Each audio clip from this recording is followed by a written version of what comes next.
Hello everyone, स्वागत है आप सभी का हमारे यूट्यूब चैनल GDS BPM में। इस वीडियो में हम बात करेंगे PLI RPLI नई प्रपोज़ल कैसे करनी है आपको। उसके लिए आपको जाना है प्रपोज़ल इंडेक्सिंग वाले आइकन पर। यहाँ पर आपके सामने सबसे पहले ऑप्शन आएगा PLI और RPLI का। अगर आपको PLI करनी है तो अब वो रेड की तरफ होना चाहिए, अगर आपको RPLI करनी है तो वो ग्रीन की तरफ होना चाहिए। उसके बाद RPLI और PLI के अलग अलग प्रोडक्ट हैं।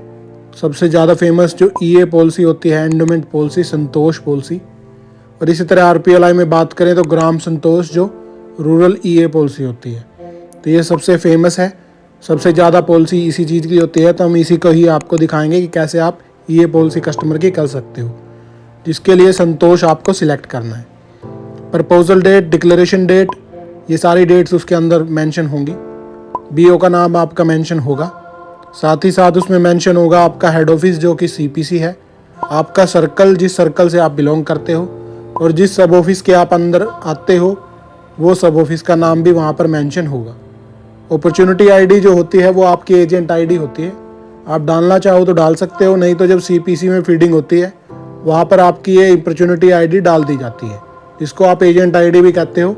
और ये बिल्कुल अलग होती है, कमीशन आपको एजेंट ID पे ही मिलता है, अपॉर्चुनिटी ID पे ही मिलता है। ये सारे पर्टिकुलर मैच करने के बाद आपको क्लिक करना है नेक्स्ट बटन पर, जिससे आप अगली स्क्रीन पर चले जाओगे। वहाँ पर आपको सारी कस्टमर की डिटेल डालनी है। सबसे पहले डलेगा कस्टमर का फर्स्ट नेम, उसके बाद डलेगा कस्टमर का लास्ट नेम। जैसे फॉर एग्जांपल राम कुमार अगर आपको डालना है तो फर्स्ट नेम में आप डालोगे राम और लास्ट नेम में आप डालोगे कुमार। इस तरह करके उसका नाम जो है वो कंप्लीट डल जाएगा। कस्टमर का नाम आपको सही डालना है, उसके बेसिस पर ही उसके आइडेंटिटी प्रूफ आपने लेने हैं। अब आती है बात डेट ऑफ बर्थ की। डेट ऑफ बर्थ के हिसाब से ही प्रीमियम कैलकुलेट होता है। अगर किसी कस्टमर की डेट ऑफ बर्थ आप गलत कर देते हो तो वो पॉलिसी कैंसिल ही होगी, इसके अलावा उसका कोई सोल्यूशन नहीं होगा। तो आपको पॉलिसी का जो डेट ऑफ बर्थ है वो सही रखना है। उसके बाद आपको सिलेक्ट करना है मेल या फीमेल। अगर कस्टमर मेल है तो मेल, और अगर फीमेल है तो फीमेल। उसके बाद आपको डालना है सम एश्योर्ड, कितने लाख की पॉलिसी वो कराना चाहता है, कितने हज़ार रुपए की वो पॉलिसी कराना चाहता है। टोटल सम एश्योर्ड जो है आपको यहाँ वो डालना है।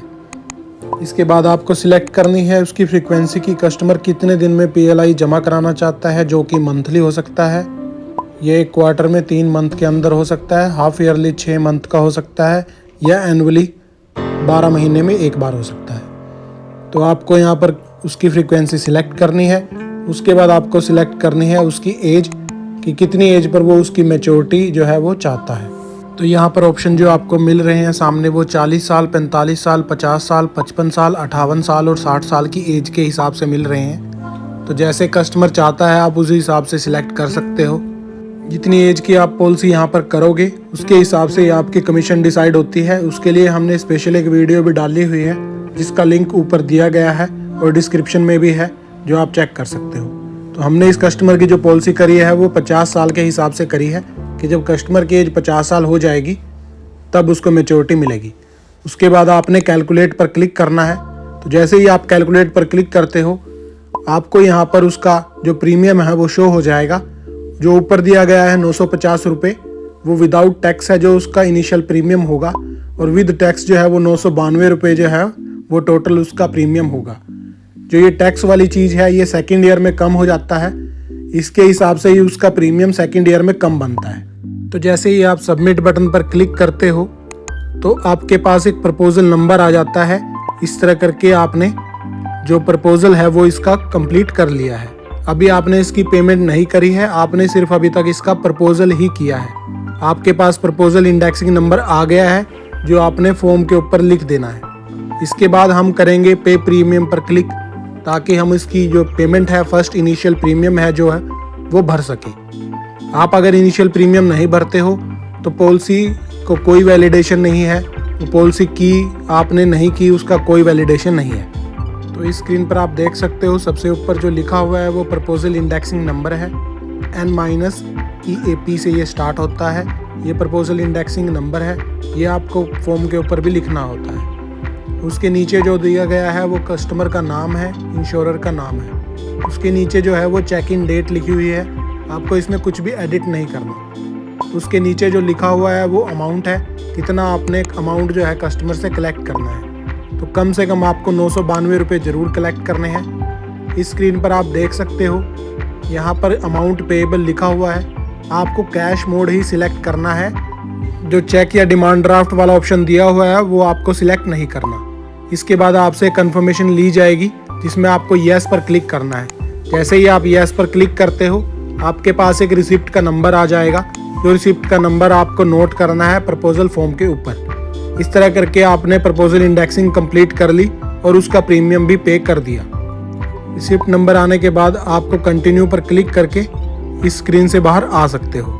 इसके बाद हम चेक करेंगे कि वॉलेट का बैलेंस जो है वो इंक्रीज हुआ या नहीं। तो ये देखिए यहाँ पर संतोष इनिशियल प्रीमियम के नाम से एक हेडिंग बना हुआ है जिसमें 992 रुपये जो है वो आए हुए हैं।